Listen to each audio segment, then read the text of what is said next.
iMamelodi Sundowns yaqoqisa kwi-DStv Premiership.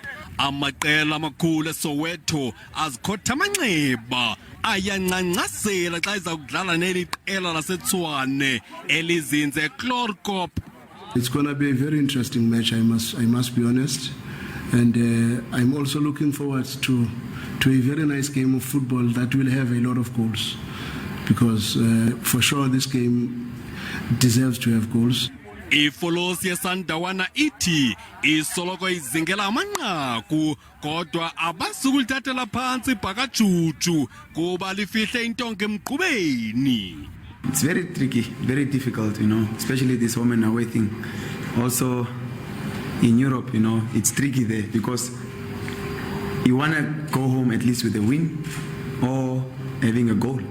Ezikamagebhula zwehliselanga umxakatho kule season ngaphansi komqeqeshi waseSpain uJose Riveiro.